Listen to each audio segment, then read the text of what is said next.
You're wasting time overthinking everything. You already know what you need to do.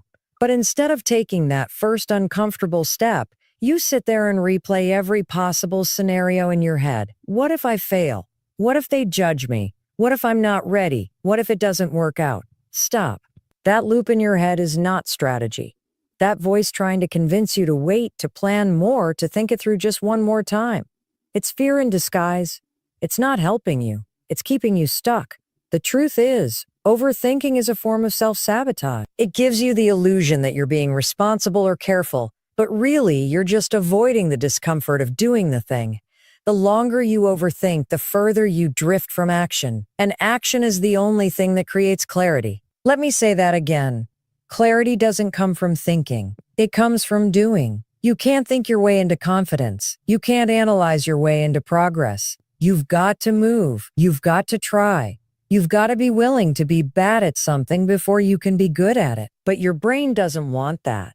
Your brain wants to keep you safe, to avoid risk, to avoid failure. So it tricks you. It says, let's keep thinking about it. It tells you that you're being wise when really you're just stalling. You don't need more time. You need more courage. You don't need another plan. You need to interrupt the pattern. That hesitation you feel before making a decision. That's the window. That's the moment you need to act. Not wait, not research, not ask 5 more people for their opinion. Just go. Make the call, send the email, launch the project. Speak up. Take the shot. Because every time you hesitate, you reinforce a habit of delay, and habits compound. If you make overthinking your default, it will steal years from your life without you even realizing it. Let me be clear. This doesn't mean you stop thinking entirely. It means you stop letting your thoughts control you. It means you learn to recognize when your mind is spiraling and you say, enough. I've thought about this long enough. Now it's time to do something. That's where the power is, in breaking the loop. And I get it. Overthinking feels safe. It feels familiar. It feels like you're preparing, but you're not. Preparation without action is just procrastination in disguise. And you know this. Deep down, you know that the version of yourself you're meant to become is waiting on the other side of that first uncomfortable step. So here's what you do. The next time you catch yourself in that mental loop, count down 5, 4, 3, 2, 1, and move. That's it. Interrupt the cycle and act. It doesn't have to be huge. It just has to be real. Take one small action. Send one message. Write one paragraph. Make one decision. Make one decision. Because that one move, it builds momentum. And momentum is everything. The longer you sit in indecision, the heavier the task feels. But the moment you take action, the weight starts to lift. You feel in control again. You feel capable again. You realize, oh, it wasn't that bad after all. Well, go. And that's how you grow. That's how you build confidence. Not by thinking about doing something, but by actually doing it. The most successful people in the world aren't the ones who had perfect plans. They're the ones who acted while everyone else was still stuck in analysis paralysis. They failed faster. They learned quicker. They moved. That's what separates the doers from the dreamers. So if you want to change your life, stop wasting time overthinking it. Your future doesn't care about how long you sat in fear. It cares about what you did. It rewards the bold, the decisive, the ones who are willing to leap before they feel fully ready. Because guess what? You'll never feel fully ready. That's a lie your brain tells you to keep you in the comfort zone. And comfort zones are where dreams go to die. So stop waiting. Stop thinking about all the things that could go wrong. Start thinking about what could go right if you just acted. This is your wake-up call. Your thoughts aren't facts. Your fear isn't truth. And your hesitation is costing you more than you realize. You don't need permission. You need to get out of your head and into your life. Think less. Do more. That's how you take back control. That's how you stop wasting time and start building the life you actually want. One bold move at a time. Perfectionism might sound noble on the surface, but underneath, it's fear wearing a mask. It's procrastination dressed up to look like high standards. You tell yourself you're not launching yet because it's not good enough. You say the timing isn't right. You tell yourself you just need to tweak it one more time, get one more opinion, polish it a little more. But deep down, you know the truth, you're stalling. You're using perfection as a shield to protect yourself from failure, judgment, and vulnerability. You've convinced yourself that everything needs to be flawless before you show it to the world. And because of that belief, you're stuck. Let me tell you something that will change your life. Perfection is an illusion. It doesn't exist. There's no such thing as the perfect plan, the perfect product, the perfect speech, the perfect time. Every single person you admire, every author, entrepreneur, artist, athlete, they didn't wait until it was perfect. They started messy. They launched before they were ready. They were scared. They were uncertain, but they moved anyway. That's what separates people who make progress from those who stay in their heads, paralyzed by the pursuit of perfection. The harsh reality is that perfectionism wastes your time. It keeps you stuck in the cycle of constant tweaking, editing, adjusting. And while you're busy making your project better, someone else is out there doing it. While you're obsessing over details that most people won't even notice, someone else is learning by doing, gaining real-world feedback, growing faster than you. They're building confidence through action. Meanwhile, you're still in planning mode. You're still convincing yourself that you need more time, and that's a lie your fear tells you. Progress is what matters. Improvement happens in motion. You don't get better by sitting in a room trying to make something perfect. You get better by putting your work out there, seeing what works, what doesn't, and adjusting along the way. That's how you grow. That's how you evolve. But if you let perfectionism control you, you rob yourself of those experiences. You rob yourself of the lessons that only come from action. You need to understand this. Done is better than perfect. Taking imperfect action will always beat perfect intentions. You can have the greatest idea in the world, but if you never share it, it doesn't matter. You can have the most detailed plan, but if you don't act on it, it's worthless. The world doesn't reward the person who thought about doing something amazing.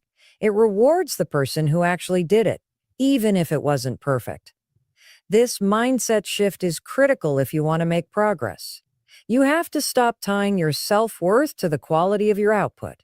Your value isn't determined by how flawless something is. It's determined by your courage to show up, to try, to take risks, to be vulnerable. Because when you aim for perfection, you're really aiming to avoid criticism. You think, if I make it perfect, no one can judge me. But that's not how life works. Even the most polished, well-prepared people still get judged, still face criticism, still fail. So why not take the shot now, knowing that growth is messy, success is iterative, and the sooner you start, the faster you get there. It's time to let go of the belief that your work has to be flawless to be valuable. It doesn't. Your ideas are worth sharing, even in their early stages. Your projects are worth launching, even with flaws. Your voice is worth hearing, even if you stumble. Because the goal is not to be perfect. The goal is to be real, to be consistent, to move forward. That's how you gain momentum. And momentum, not perfection, is what changes lives. So the next time you catch yourself delaying, editing for the 100th time, or convincing yourself it's not ready, call yourself out. Ask, am I improving this or avoiding something? If the answer is avoidance, it's time to act. Release the draft. Make the post, send the pitch, speak the words. Whatever it is, do it, not because it's perfect, but because it matters. You matter, your progress matters. Perfection is not the goal. Progress is. And if you're brave enough to start before you feel ready, you'll discover something powerful. You didn't need perfect, you just needed to begin. That's where your transformation starts. Scrolling is not a strategy. You sit down to work, and before you know it, you've spent 45 minutes deep in a rabbit hole of content that has absolutely nothing to do with your goal. You tell yourself it's just a break, just a quick look at Instagram or YouTube or TikTok. But that quick break turns into wasted hours. You're consuming other people's lives, other people's ideas, other people's progress, while your own dreams sit untouched. It feels like you're doing something because your brain is stimulated, but you're not. You're just being distracted. You're reacting, not creating. And that distinction is everything. We live in a world that thrives on your distraction. Social media platforms are engineered, literally designed, to keep you scrolling. They prey on your attention, your curiosity, your boredom. Every swipe, every like, every view gives you a dopamine hit that makes your brain think something important is happening, but nothing is happening. Not in your real life. While you're watching other people chase their goals, build their businesses, create their content, you're doing none of that for yourself. You're caught in a cycle of passive consumption, and that cycle is slowly stealing your time, your focus, and your potential. Let's be honest. You don't need more inspiration. You already know what you want. You already have ideas. What you need is to stop numbing your discomfort with distraction. Because that's what scrolling is. It's avoidance. You're avoiding the hard work, the uncertainty, the vulnerability of actually doing the thing. You think watching one more video, one more podcast clip, one more day in the life will finally get you moving, but it won't. At some point, you have to stop looking for motivation and start creating discipline. At some point, you have to shut the noise off and trust yourself to act without needing another hit of inspiration. Being a passive observer won't change your life. Only action will. And that starts with taking your time and attention back. Every hour you spend watching other people is an hour you could have spent building your own thing, writing your own story, developing your own voice. If you have time to scroll, you have time to start. You just have to choose differently. And I get it. Creating is hard. It's uncomfortable. It requires effort, intention, and emotional energy. But that's the point. The very thing you're avoiding is the thing that will move you forward. This isn't about never using social media. It's about being intentional. Use it as a tool, not a crutch. If you're learning, studying, or genuinely connecting, great. But if you're just escaping reality, numbing discomfort, or comparing your behind the scenes to someone else's highlight reel, that's a problem. Because while you're scrolling, life is happening. Time is passing, and nobody is going to come pull your dreams out of your back pocket for you. That's your job. You have to decide that your goals matter more than someone else's vacation photos or productivity hacks or motivational clips. You already have enough information. You already know what the next step is. You just haven't taken it because it's easier to scroll than to act. But easy doesn't get you where you want to go. Easy keeps you average. Easy keeps you stuck. And the truth is, when you finally stop distracting yourself and start showing up consistently, you'll realize that the life you want isn't as far away as you think.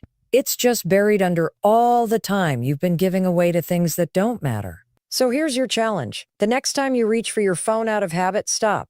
Ask yourself, is this helping me or distracting me? If it's distraction, put the phone down and do one small thing that moves you forward. One sentence, one rep, one email, one step. One step, that's how momentum starts. Not in a feed, but in the decision to act. You don't need more motivation. You need to take control of your time. You need to become a creator of your life, not a consumer of everyone else's. This is your moment to shift. You can choose to be present, to be intentional. To be intentional. To trade scrolling for strategy. Your goals deserve your full attention. Your future deserves your best effort. So stop wasting time watching and start building. Because every second you give away to meaningless content is a second stolen from the life you actually want. Waiting for motivation is one of the biggest lies you've been taught. Somewhere along the way, you started believing that you had to feel ready, inspired, or excited to start something meaningful. You started associating action with emotion, as if motivation was the fuel that gets the engine going. But it's not. Motivation is unreliable. It's fleeting. It shows up when it wants. Most of the time, it doesn't show up at all. If you sit around waiting for it, you'll waste days, weeks, months, even years of your life waiting for a feeling that was never designed to come first. Action is what triggers motivation, not the other way around. Think about it. How many times have you had a goal in your head, something you genuinely wanted to do, but you didn't feel like doing it? You told yourself, I'll start when I'm more motivated. I'll get to it tomorrow. I'll wait until the timing feels right. But that magical moment of readiness never came. Why? Because your brain prefers comfort. It doesn't naturally want to push you into discomfort, challenge, or risk. It wants to keep you safe. That's why motivation doesn't come on command. Your brain is wired for survival, not success. It's your job to override that. The truth is, you don't need to feel like doing something in order to do it. You just need to decide. You need to act even when it's uncomfortable, especially when it's uncomfortable. Because that action, the very thing you're avoiding, is what creates momentum. And momentum is the real secret. Once you take that first step, even if it's small, you create movement. That movement changes your emotional state. It gives you a win. It tells your brain, hey, we're doing this. And suddenly, the motivation you were waiting for shows up. Not before, but after you start. This is one of the biggest mindset shifts you can make. Stop relying on motivation and start relying on habits. Habits are what carry you when your feelings don't cooperate. Discipline is what gets you through the days when you'd rather quit. Motivation might get you started once or twice, but habits and discipline are what build consistency. And consistency is where real growth lives. You want to change your life? Don't wait for a good mood. Don't wait for the right moment. Create a system that works even when you don't feel like it. You have to become the kind of person who acts regardless of emotion. You have to learn to take the first step before you feel ready, because ready is a myth. It's a moving target. If you keep chasing it, you'll never catch it. But if you commit to action, no matter what, you'll start seeing results. And those results will fuel you. They'll build your confidence. They'll create a feedback loop of progress. That's how motivation becomes sustainable, by doing, not by waiting. It starts with something simple. You set a goal, you break it down, and then you do the first thing. Whether you feel like it or not, you don't negotiate with yourself, you don't debate it, you just move. That's the power of the 5-second rule. Count down 5, 4, 3, 2, 1, and act. Get out of your head and into your life. Interrupt the pattern of hesitation and replace it with momentum. Because if you don't take control of your actions, your excuses will. You have to treat motivation like a bonus, not a requirement. When it's there, great, use it, ride the wave. But when it's not, which will be most of the time, your habits have to take over. Your why has to take over. Your commitment to your future self has to be louder than the voice in your head saying, "Not today." So stop waiting. The perfect mood is not coming. The ideal conditions aren't coming. The fire in your belly motivation that hits like lightning, that might never show up. But you can still show up. You can still take action. And that action is what builds everything you say you want. Stop tying your success to how you feel. Start tying it to what you do. Because that's the real difference between people who move forward and people who stay stuck. The doers act regardless, the rest wait. And while they're waiting, the doers are out there building the life they once only dreamed about. People-pleasing might look like kindness on the outside, but inside, it's a hidden form of self-betrayal. Every time you say yes when you really want to say no, you're not just being polite.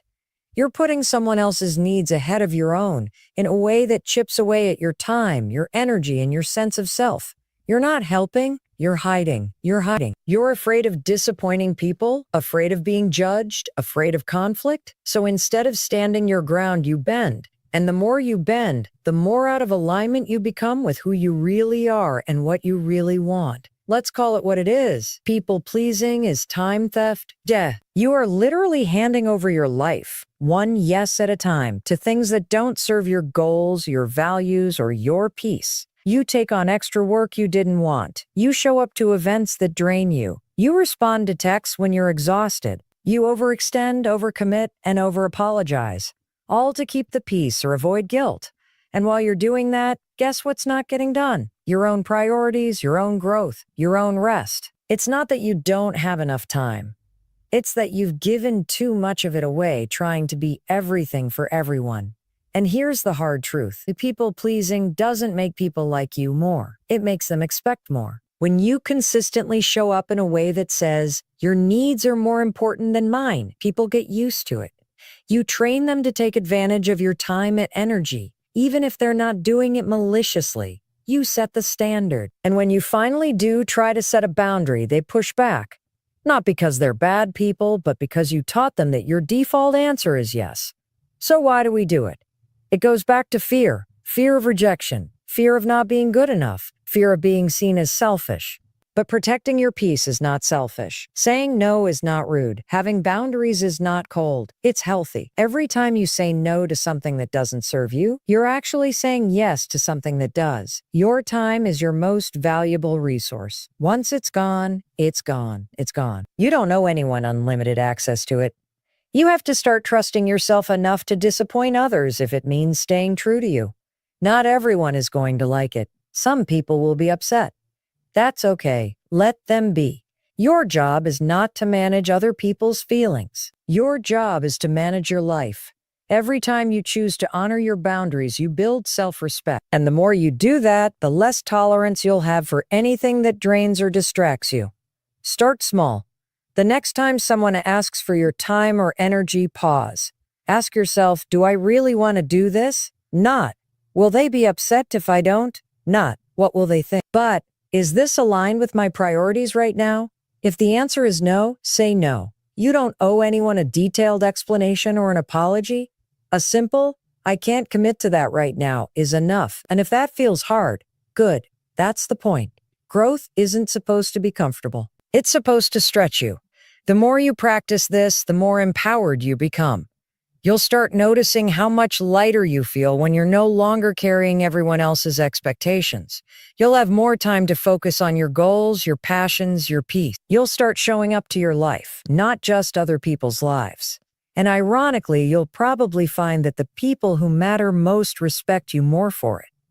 Because people sense when you're being authentic. They sense when you're acting from a place of strength instead of fear. People-pleasing might feel like love, but real love doesn't require you to abandon yourself. Real respect doesn't come from being constantly available. It comes from being honest about what you can and cannot give. So stop saying yes out of guilt. Start saying no with confidence. Your time is too precious, your energy too sacred, and your dreams too important to keep putting yourself last. You're not here to live someone else's life. You're here to live yours, boldly, unapologetically, and on your terms. And that starts the moment you stop pleasing and start choosing. Comparison is one of the most toxic habits you can fall into, and yet it's one of the easiest. It happens almost automatically. You scroll through social media, see someone doing what you want to do, and suddenly, instead of feeling inspired, you feel inadequate. Their success feels like your failure. Their highlight reel makes your real life seem boring, slow, or not good enough. And here's the kicker. You're not even making a fair comparison. You're comparing your behind the scenes to someone else's carefully curated, filtered, and edited moments. It's not real, but your self-doubt is. Comparison robs you of the most important thing you have, your focus. When you're looking at someone else's journey, you're not tending to your own. You're wasting mental energy analyzing someone else's choices, pace, and results, instead of putting that energy into your own growth. You start second-guessing yourself. You hesitate. You start thinking you're too late, or not talented enough, or that you missed your window, and all of that is a lie. You're not behind. You're not late. You're just distracted. The truth is, someone else's success doesn't mean there's less for you. Life is not a race or a zero-sum game. It's not like there's only one spot at the top and someone else already claimed it. There is room for everyone. But you can't find your own lane if you're always looking sideways. You can't hear your own voice if you're always listening to someone else's. You can't build your unique path if you're constantly trying to copy what's working for other people. You have to understand that your journey is not supposed to look like anyone else's. Your timing, your process, your challenges, they're all custom designed for you. What took someone else 2 years might take you 5. What looks like overnight success for them might be the result of a decade of work you didn't see. You can't compare results without understanding the full context. And honestly, even if you knew every detail of their story, it still wouldn't change your own. You still have to do your work in your way at your pace. This doesn't mean you can't learn from others. You absolutely can. You should. But learn, don't compare. 5. Study people for insight, not for self-judgment. Let their success prove that it's possible, not that you're behind. Use what resonates and leave the rest. The moment you shift from comparison to curiosity, you take your power back. You stop using someone else's progress as a weapon against yourself, and you start using it as fuel for your own. You also have to remember that no one is posting their whole story. You're seeing a snapshot, a moment in time, not the failures, not the doubts, not the nights they almost quit. And chances are, the person you're comparing yourself to, they're comparing themselves to someone else, too. We're all dealing with insecurity in some form. You're not the only one wondering if you're enough. But if you keep looking outward for validation, you'll always feel like you're falling short. The only metric that really matters is who you were yesterday. Are you growing? Are you learning? Are you putting in the work? That's the standard.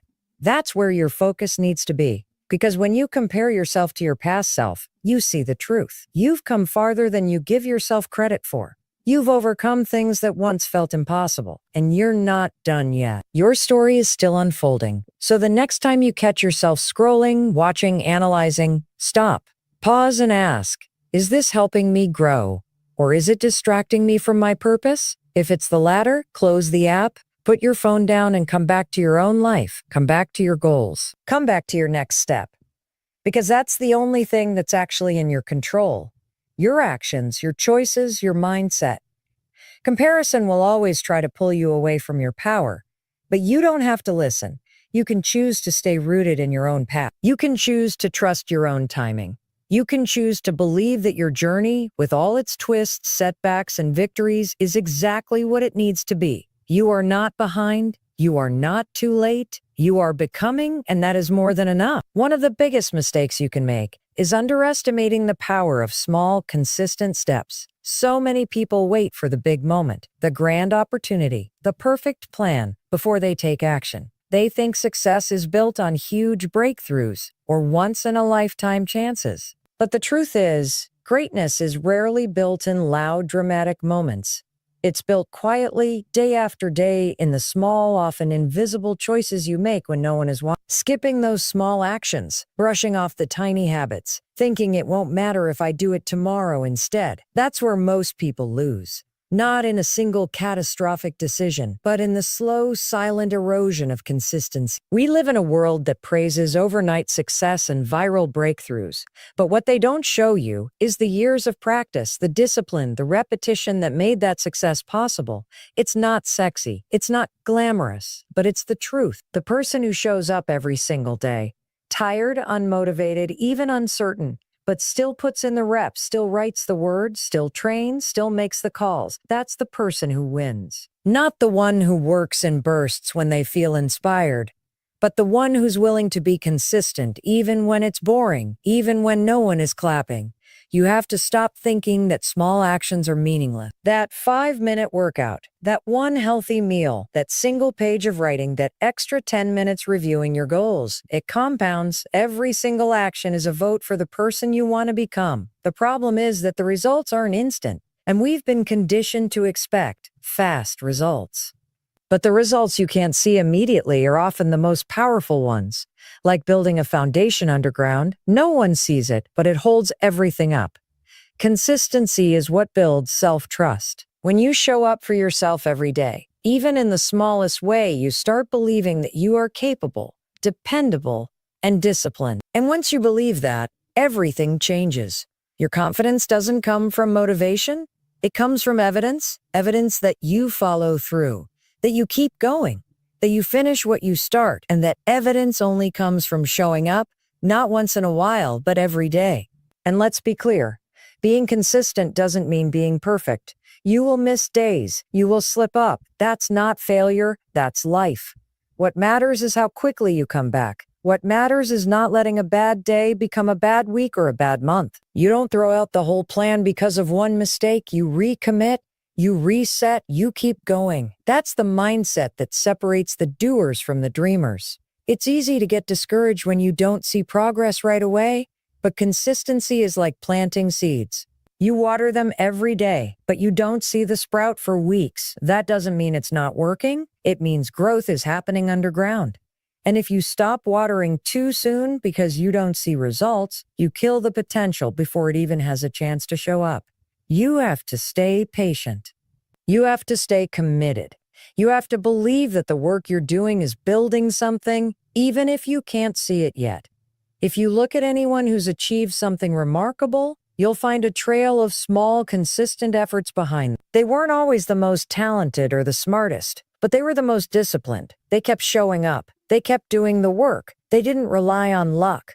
They relied on habits. And that's something you can do too. You don't need to wait for motivation. You don't need a perfect plan. You just need to commit to the process and trust that it will work if you do. So ask yourself, what's the small action you're avoiding? What's the one thing you know would move you forward, even just a little bit, that you've been telling yourself you'll do later? That's your starting point. Do it now. Then do it again tomorrow and the next day. Because consistency isn't about intensity. It's about identity. It's about becoming the kind of person who doesn't need to rely on motivation to take action. It's about choosing discipline even when it's hard, especially when it's hard. That's how you build something real. That's how you make progress that sticks. One small step every single day. Keep showing up. It matters more than you think.